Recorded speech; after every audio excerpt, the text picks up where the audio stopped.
நடிகர் சிவாஜி கணேசனின் அன்னை இல்லத்தில் எந்த உரிமையையும் கோர மாட்டேன் என்று ராம்குமார் பிரமாண பத்திரம் தாக்கல் செய்திருக்கிறார். அண்மை செய்தியினை பார்த்து வருகிறோம். நடிகர் சிவாஜி கணேசனின் அன்னை இல்லத்திற்கு எந்த உரிமையையும் கோர மாட்டேன் என்று ராம்குமார் பிரமாண பத்திரம் தாக்கல் செய்திருக்கிறார். இது குறித்தான விவரங்களை வழங்குகிறார் செய்தியாளர் ஆனந்த். ஆனந்த், வணக்கம். விவரம் என்ன ஆனந்த்? வணக்கம்.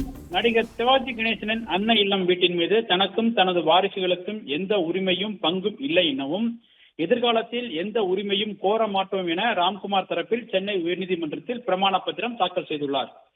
நடிகர் சிவாஜி கணேசன் பேரனும் நடிகருமான துஷன் மற்றும் அவரது மனைவி அபிராமி ஆகியோர் பங்குதாரராக உள்ள ஈசன் புரொடக்ஷன் நிறுவனத்தின் சார்பில் நடிகர் விஷ்ணு விஷால், நடிகை நிவேதா பெத்ராஜ் உள்ளிட்டோர் நடிப்பில் ஜெகஜால கில்லாடி என்ற படத்தை தயாரித்தனர். இந்த பட தயாரிப்பிற்காக பெறப்பட்ட கடனை வட்டியுடன் சேர்த்து சுமார் 9,39,00,000 ரூபாய் செலுத்தவில்லை என கோரி கடன் கொடுத்த தனபாக்கியம் நிறுவனம் சார்பில் சென்னை உயர்நீதிமன்றத்தில் வழக்கு தொடரப்பட்டது. இந்த வழக்கை விசாரித்த சென்னை உயர்நீதிமன்றம் நடிகர் சிவாஜி கணேசன் வீடு உள்ளிட்ட பல சொத்துக்களை ஏலம் விடுவதற்கு வசதியாக ஜப்தி செய்து உத்தரவிட்டது.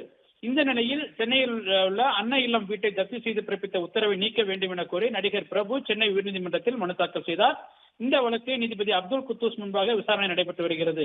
இந்த நிலையில் இந்த வழக்கு நேற்று விசாரணைக்கு வந்த பொழுது பிரபுவின் சகோதரர் ராம்குமார் தரப்பில் இந்த வீட்டின் எந்த உரிமையும் இல்லை என கூறி பிரமாண பத்திரம் தாக்கல் செய்ய உத்தரவிடப்பட்டிருந்தது. அதன் அடிப்படையில் இந்த வழக்கு இன்று மீண்டும் விசாரணைக்கு வந்த பொழுது பிரபு தரப்பில் இந்த வீடு என்பது கடந்த 1999 ஆண்டு உயில் மூலமாக சிவாஜி கணேசன் தனக்கு வழங்கியதாகவும், எனவே இந்த வீட்டில் வேறு யாருக்கும் எந்த பின்தொடர்ச்சியும் இல்லை எனவும் தெரிவித்தார்.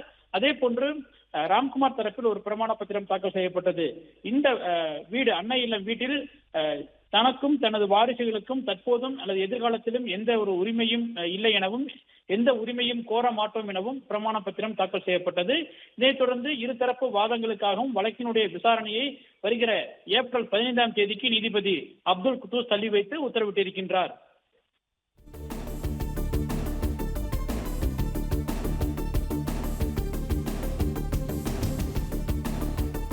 விவரங்களுக்கு நன்றி ஆனந்த். பிளே ஸ்டோர் மற்றும் ஆப் ஸ்டோரில் இருந்து பாலிமர் செயலியை QR கோடு மூலம் பதிவிறக்கம் செய்யுங்கள். செய்திகளை உடனுக்குடன் பெறுங்கள்.